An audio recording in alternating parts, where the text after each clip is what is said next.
Oke teman-teman, kita balik lagi. Kali ini kita bakal bahas sesuatu yang kayaknya personal banget buat kita semua ya, yaitu tentang praktik spiritual kita.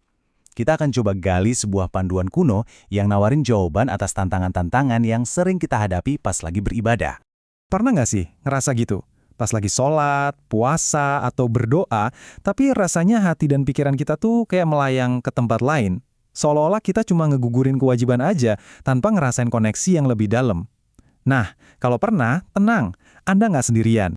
Dan ternyata ya, perasaan kayak gini tuh bukan masalah orang zaman sekarang doang loh. Ada sebuah kitab yang ditulis hampir 1000 tahun yang lalu dan isinya ngebahas kegelisahan yang sama persis.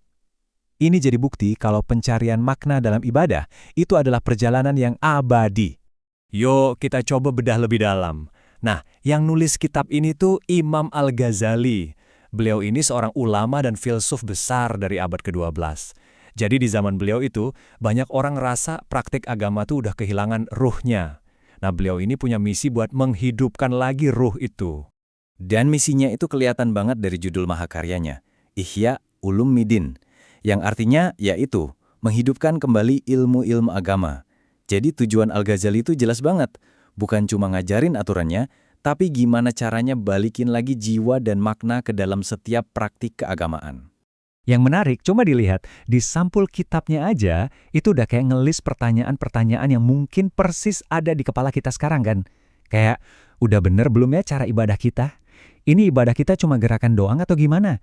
Dan yang paling dalam, kenapa ya doa-doa kita kok kayaknya nggak didengerin? Nah, Al-Ghazali itu langsung menunjuk ke akar masalahnya. Apa itu? Adanya gap atau jurang pemisah antara apa yang kita lakuin dengan badan kita sama apa yang dirasain sama hati kita. Nah, ini nih konflik utamanya yang bakal kita kupas. Oke, jadi intinya begini. Ibadah itu punya dua sisi yang nggak bisa dipisah. Ada sisi lahiriah, ya, gerakan-gerakan fisik yang kelihatan, seperti sholat, puasa, dan lain-lain. Terus ada juga sisi batiniah. Ini soal niat, keikhlasan, kekhusyukan, hadirnya hati kita. Kata Al-Ghazali, kalau salah satunya nggak ada, ibadah kita itu jadi nggak utuh, nggak lengkap. Dan kutipan dari sampul bukunya ini, wah kena banget. Jangan-jangan kita lakukan hanya aktivitas fisik semata, sementara aktivitas batinnya terlupakan.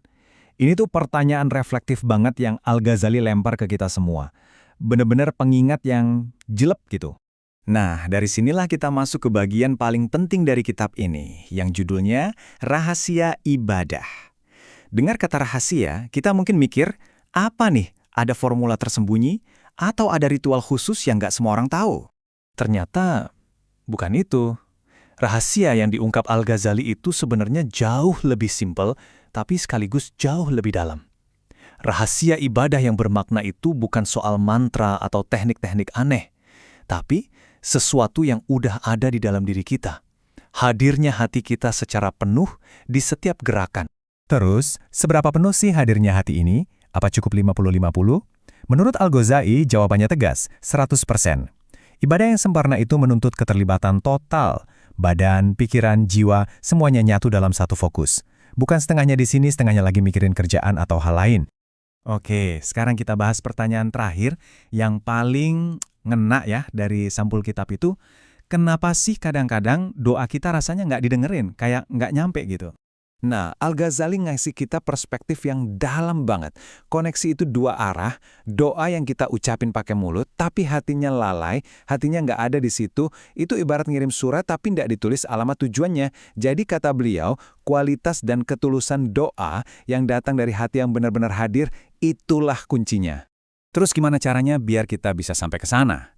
Al-Ghazali ngasih 3 langkah praktis. Pertama, sempurnakan dulu bentuk lahiriahnya. Pelajari gerakannya, bacaannya, lakuin dengan benar. Kedua, nah ini kuncinya, libatkan hati batiniah. Bawa semua fokus, semua perasaan kita ke dalam ibadah itu. Dan yang ketiga, lakukan semua itu dengan keyakinan penuh. Dengan kesadaran bahwa kita ini lagi terhubung. Nah, ini semua akhirnya ngebawa kita ke satu pertanyaan penutup, buat kita renungin masing-masing. Setelah kita tahu pentingnya nyatuin lahir dan batin, pertanyaannya jadi bergeser kan? Bukan lagi apa yang harus saya lakukan, tapi makna batin apa yang mau saya bawa, yang mau saya hadirkan di setiap gerakan lahiriah yang saya lakukan? Dan jawaban untuk pertanyaan itu, ya adanya di dalam diri kita sendiri.